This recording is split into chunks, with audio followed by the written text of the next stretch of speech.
you listen to reason? Will you open your eyes? We've got Josh in LA. How are you? Oh man, I'm good. I'm on, right? That's cool. You're on. Thanks for waiting. Thanks for having me. I hope I don't make Tracie cry, because I like Tracie when she's not crying. But just happy Mother's Day out there too. But I guess I just want to call it. I hope I'm not bringing up a personal experience in a way that takes away from my argument. But I wanted to know basically how you guys felt about the kind of like a mystical experience, interpretation of, or experience of God. I know you guys probably don't believe in mysticism and revealing spirituality and all that, but I guess what I'm trying to say is in ancient Hindu scriptures, like the Upanishads, they talk about how sages saw within themselves in the depths of meditation the universal form of the Creator, and I'm wondering, and I guess my point in all that is I actually have gone to talk to a couple yogis, and most of them can be full of crap, but a couple of them actually can relate to this experience of seeing within themselves in the depths of meditation some sort of universal form that basically that's the point of discussion in the Upanishads. I was just wondering how you guys feel about that. And then also I have maybe one more comment. You want to start, or you want me to start? Well, I would start by asking for some definitions. Yeah, like mystical. Is that the first one? I have mystic and spiritual. I have spiritual, right? And I have universal form of the Creator. I also would need that. Why am I here? Go ahead. Yeah, so first of all, please tell me what mystic means. Okay. I guess just like a personal experience. So if I eat cheesecake, is that mystical? That's a personal experience. If I ate a piece of cheesecake, you think that's mystical? I still can't hear you. I'm sorry, Tracie. Is my microphone on? Can you hear now? Yeah, okay, there you go. Okay, I was asking, is any personal experience mystical? Like if I ate cheesecake, would that be mystical? No, I mean, I guess, yeah, it should be more descriptive, like a personal experience with, like a personal yoga experience, I guess. Okay, I've done yoga before, and it made me very relaxed, like you would feel after a massage. So is that mystical? Mm-hmm. That's mystical. Okay. Well, I guess okay. Here, let me give another example. So basically, I guess I would call myself a Hindu, and the goal in Hinduism, the goal of yoga, which means to link up or to yoke, is to link up like kind of like your brain, as if.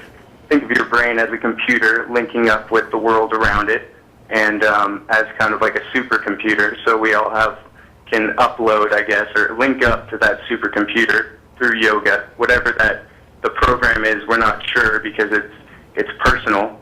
But the goal of yoga is to get to a point where you link up and download, let's say, a revelation, a personal mystical revelation. So I guess what. Wait, you're using mystical in your definition, which doesn't help. I'm getting really lost here.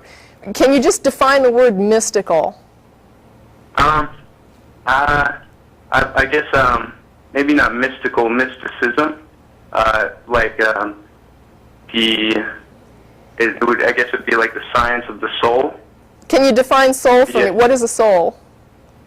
Science of, or the soul being maybe something that is more abstract, like love. I guess the idea of love that is a definition and can be related to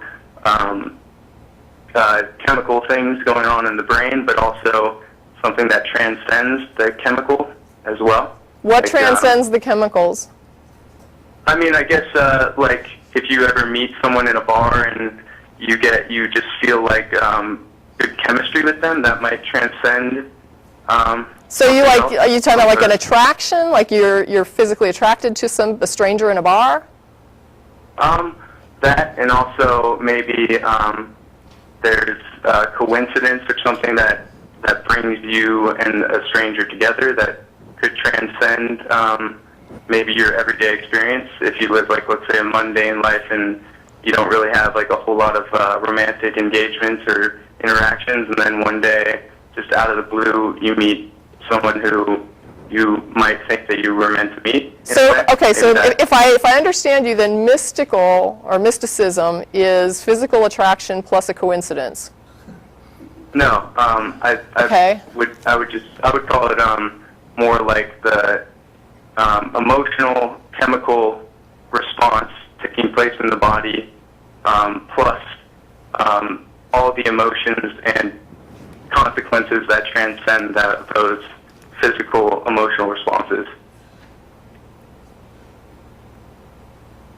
I know that's kind of... Josh, my head's going to explode if we keep using any more kind of nonsense words and phrases. Okay, yeah, Here's the thing. I agree with that. Here's the thing.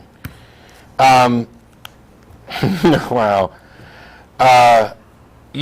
Okay, you're talking about real things, like meeting somebody or chemistry in the brain, and then you keep wanting to add something to it, something special. And part of that something special that you wanted to add to it, you label coincidence, which I don't think is anything significant. Coincidences happen. If you're trying to make something significant out of coincidences, you need to actually demonstrate that this is true. You talked about yogis saying most of them are full of crap, but others aren't. I'd like to know how you tell the difference between the ones that are full of crap and the ones that aren't.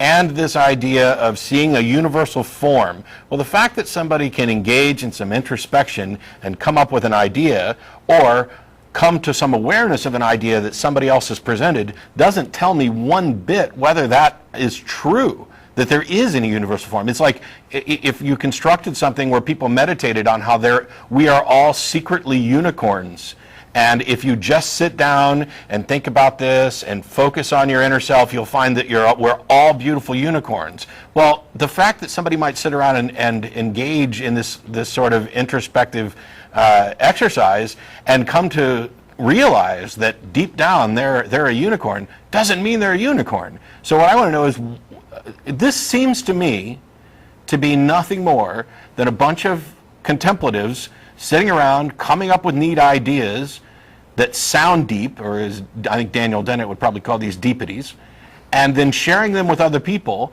and then they are in this desperate struggle to reach this same awareness because it makes them feel like they've accomplished something, when they haven't accomplished anything that we can tell. Well, I had kind of an interesting thought, though, when you were talking about the universal form of the Creator.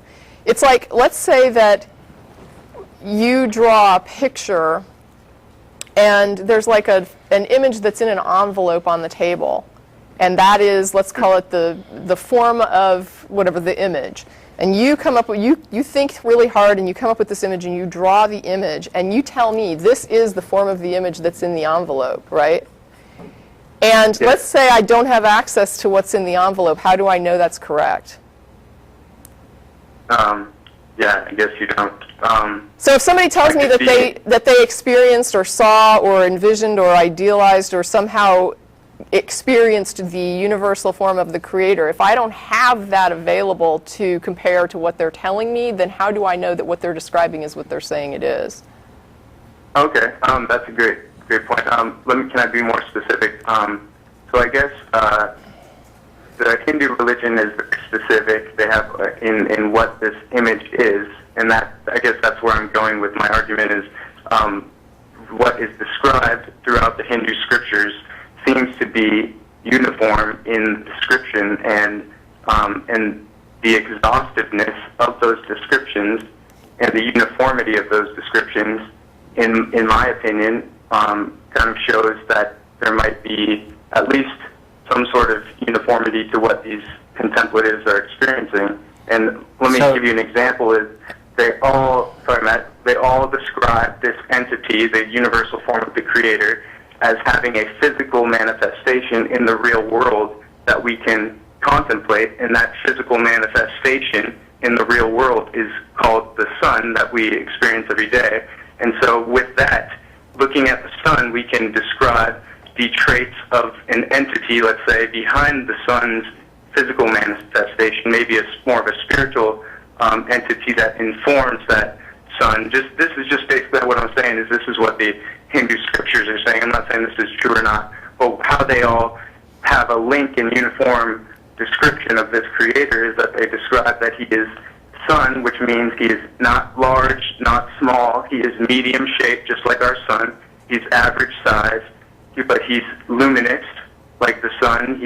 They can describe the rays that they experience coming off of the sun as just like sunlight, as informing all spaces and seeping into all spaces, but also being removed from everyone's experience enough that we don't have to every day go and bow down to the sun, but we can still live in that sun's light. So I guess that would be, Tracie, in response to you, the image that even if you can see it, at least that's a hint as to what it could be. Except that it's the people that are describing the universal form of the Creator who are telling me this.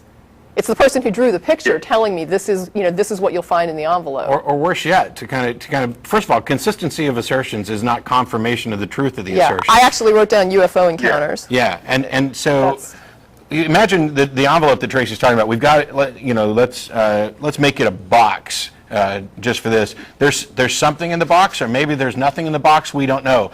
But if somebody sits around and thinks that they can, mentally escape their body, astral projection, whatever, and go in and suss out what's in the box, and they come to this conclusion, and they tell other people, and then a bunch of other people come to the same conclusion that they've already been primed to come to, we're still no closer to finding out what's in the box. And it doesn't matter if 1 billion people come to the same conclusion about what's in the box. That doesn't mean that it's any more likely to be true. Yeah, no, absolutely. Well, yeah, this is exactly what Tracie was talking about. Yeah. Yeah, no, totally. I completely agree. I mean, I'm not necessarily for or against either one. I'm just wondering, as a person who reads these Hindu scriptures, how an atheist would think one of of that. One of the things that you mentioned, Josh, scriptures. one of the things that you mentioned was that this is the science of the soul. And that makes me want to vomit. Because science is nothing like what you've described, and it's entirely based on demonstration and independent verification and confirmation and evidence and peer review and all the other stuff. And when you say science of the soul, I mean, we have good scientific reason to believe that nothing like the soul actually exists. So when somebody takes something which we got pretty good reason to think that this doesn't exist, and then props it up as a truth, and then develops a science around it, I mean, you might as well be talking about the science of pixies. I mean, calling something a science doesn't make it a science. I mean, that's like the oldest trick. It's like when you watch What the Bleep Do We Know, and they're getting, experts in quantum physics and stuff to come on and talk about things that everybody else doesn't understand, and then they twist them so that it seems like they're saying something important and true, when really they've said nothing that approaches demonstrable truth. Yeah, I don't want to get all hung up on definitions, and I'm not even going to ask for your definition on this one, but the other word was, spiritual or spirit. That's another one where I ask people all the time, what do they mean by that? And I can never get a coherent answer, or I should say at least a consistent answer. And, the idea of like a spiritual sun behind the sun, or it's like, well, I understand the sun, but the sun behind the sun, I don't understand. And I'm not asking you to explain it. I'm just saying that, that word spiritual is the other loaded word that would have been on the list. But I don't want to spend too much time. But I think as far as what would we think of the concept, I'm hoping that we answered that question for you. Do you feel satisfied that you got an answer? Oh, yeah. Okay. Totally. You guys are great. Thank you very much. Sorry if I confused you guys too much. But, no, thank you for your call. I appreciate it. I'm more worried about you confusing yourself. That's the danger here. Confused, but, Okay. I mean, I guess I would be confused at this point in my life, but I'm pretty young, so I got a little while to go to figure it out. No, but that's kind of, thanks, Josh. That's kind of the you. danger here, and that's kind of why we end up doing what we do, to ask people what they believe and why, is because if they're correct, I certainly want to know. I mean, if they've got good reason to believe something, I would like to believe it. Sure. But if they're not, I'd like to have them understand why we don't believe, so that maybe they can stop believing things without good reason. Yeah. Happens sometimes.